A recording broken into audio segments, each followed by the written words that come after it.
why you have Sahaja Yoga and why you have got realization is that there's something special.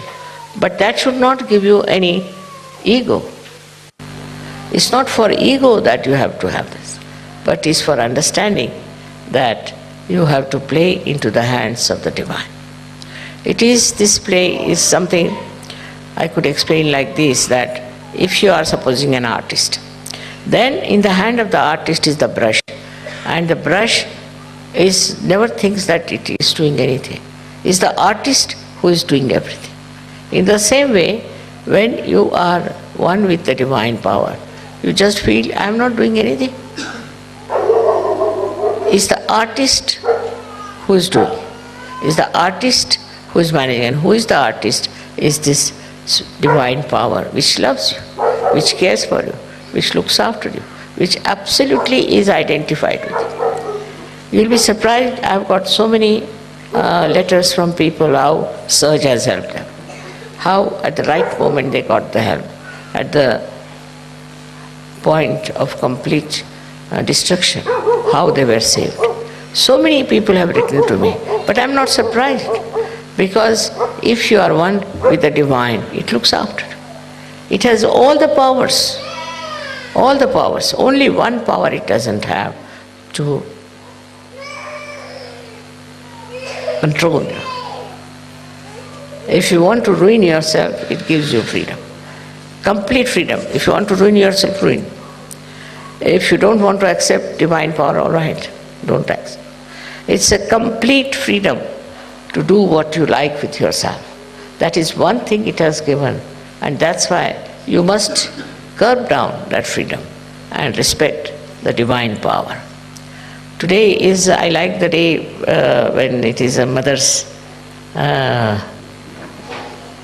should say Mother's Day also, because I think only a mother can work it out that way. One has to have lots of patience with people. What I've seen about all these great incarnations who came, they just disappeared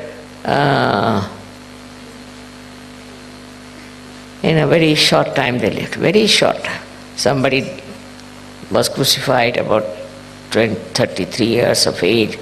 Somebody took a samadhi at 23 years of age. Because I think they couldn't bear the way people were stupid. They couldn't see the point that they could do something for human beings. They lost their confidence, I think, or maybe that they thought it's useless to work for these people. Like that, they took a position that is better to disappear. But mother's position is different. She'll go on struggling and fighting for her child. She'll fight it out to the last to see that the child gets all the benefits. And this patience and this love and this forgiveness is innately built in a mother. Because her attitude is very different. Not any achievement, not any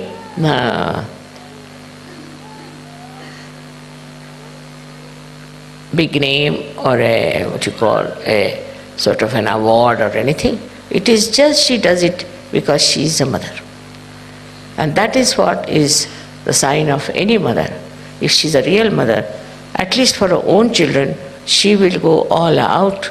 She will work out everything for day in and day out and try to save the child from disaster. But Sahaja Yoga is a much bigger family, and for that you really had to be worked out through the mother's principle. You cannot take any other principle. Like there were very great warriors we had, and they have done a great job also, and they have worked out as warriors. Then we had some who were very sacrificing. All kinds of people there were. They worked very hard to establish dharma in people, but they could not. I thought of one thing, that no use establishing dharma. First of all, give them realization. When in the light of the spirit, they see what's wrong, they become dharmic automatically. The best way is to do that, not to force dharma on them. Because you put dharma on them, they don't know how to bear it. They can't digest. So this will be the best way, is to just make them aware of their spirit. Once the light of the Spirit comes, in the light they see everything clearly, then no problem is there. And that's why this mother's quality is very helpful. I mean, in every country there has been a manifestation of the mother principle in every country. And it has been depicted and said.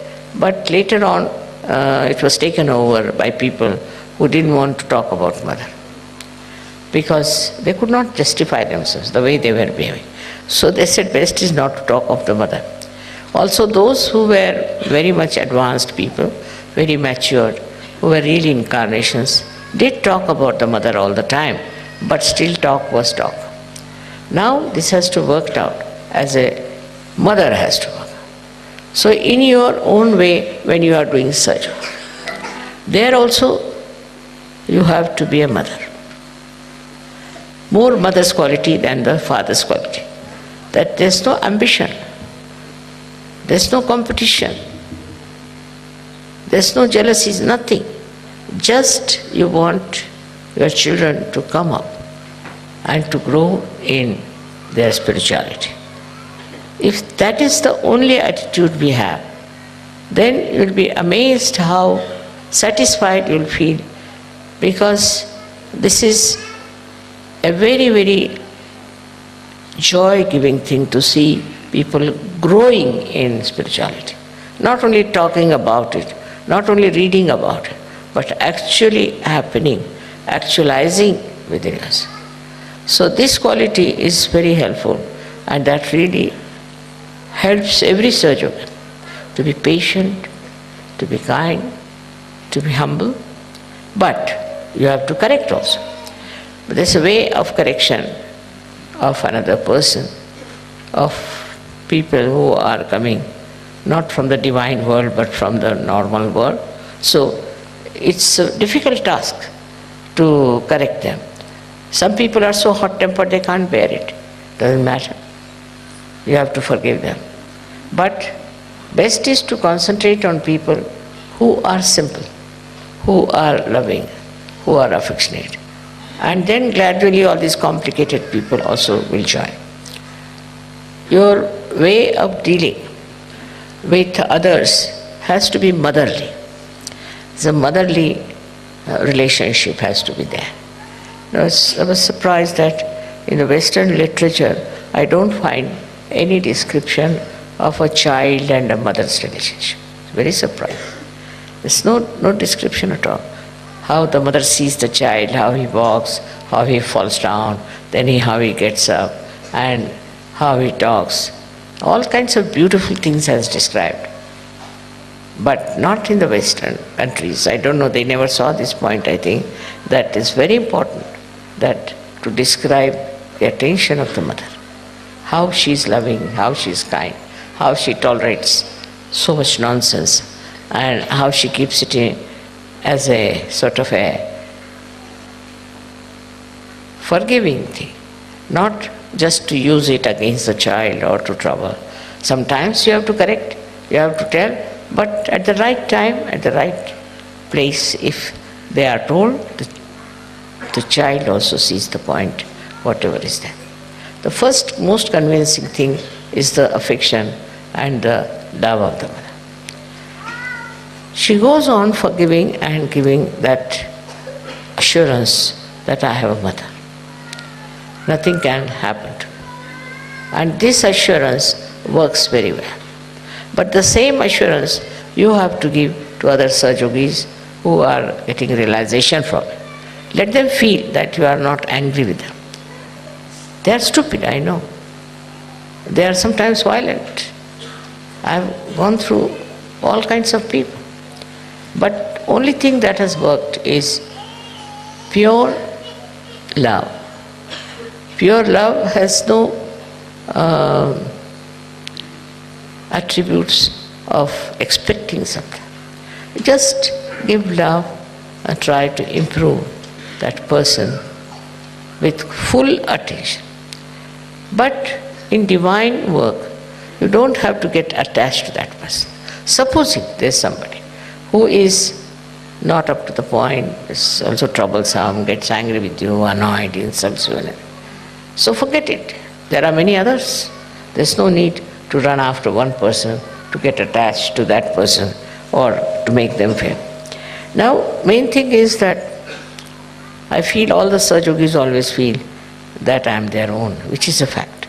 Whether I talk to you, whether I meet you, or whatever it is, you have to know that I am your mother. And any problem you have, you can always tell me. But sometimes the way people tell me problems also, I feel how low they are. Their mentality is so low. What are they asking me?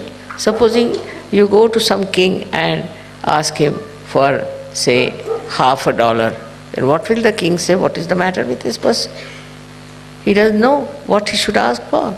In the same way, one feels that way, that when you are asking anything to your mother, it should be of some value, some great value. It should have the value of complete satisfaction. When you ask for something, it should give you complete satisfaction. But I've seen people asking for this thing, for that thing, it's to such an extent that I sometimes feel, oh God, how am I getting all these people around me who are desiring something very low, very mean, very insipid. But if you are one with the Sahasrara, then Sahasrara itself works. It will bring you contact with people, in contact with such people that you are amazed how it works. I went to Turkey and my experience of Turkey has proved that beyond doubt. I never expected, but the Turkish people, of all the people of the world, have taken to Sahaja Yoga just like a windfall. Can't understand how they have accepted. And there were at least 2,000 people in the follow-up. And people were finding it impossible to get them round and tell them. And when they had very close meetings also, they had so many people. And they continue to be there. Now, maybe that is a very disturbed country with fundamentalism very much working out. But everywhere, every country has problems and has, we should say, a kind of a very destructive image. Every country has. But in some countries, I don't know how it sparks. And once they become Sahajogis, no problem.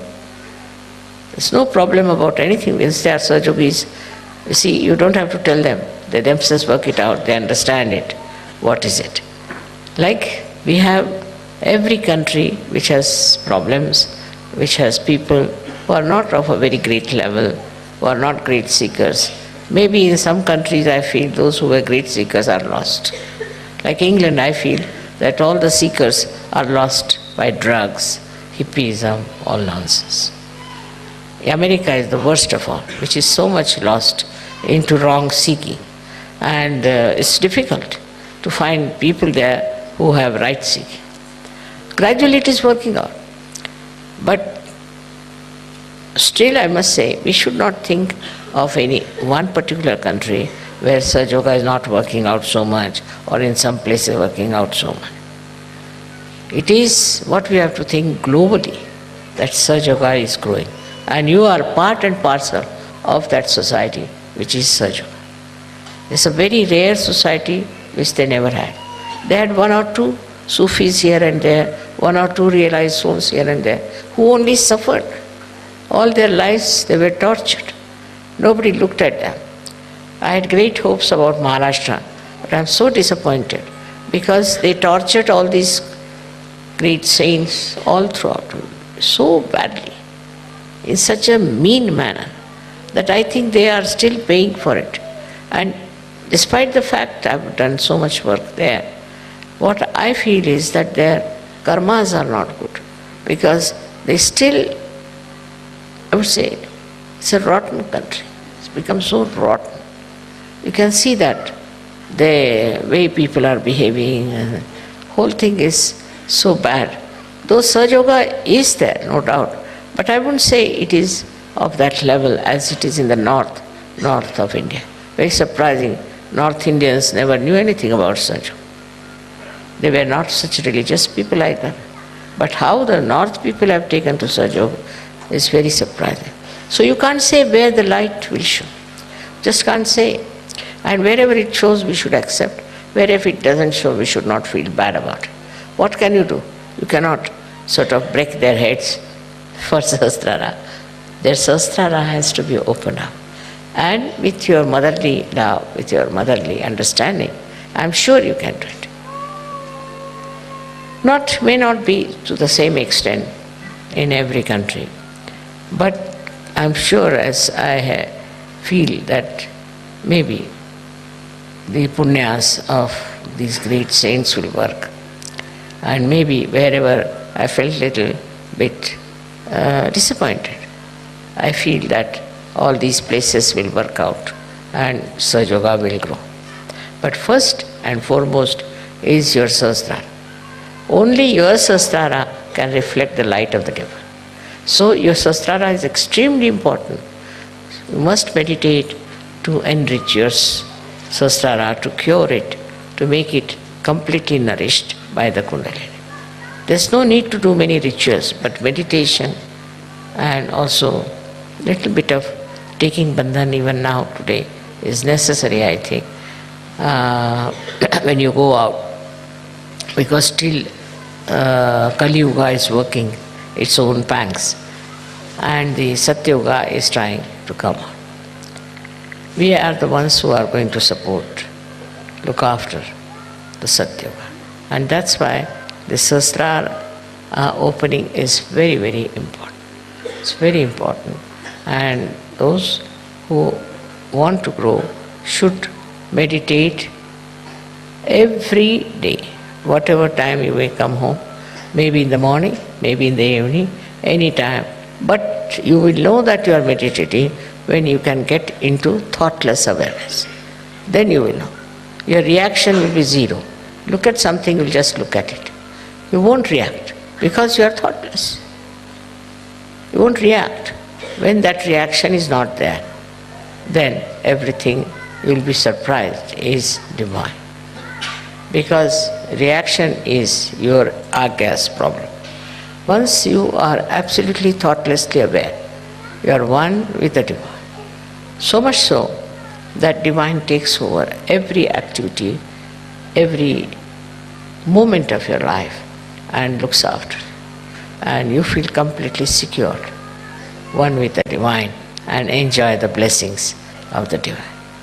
May God bless you.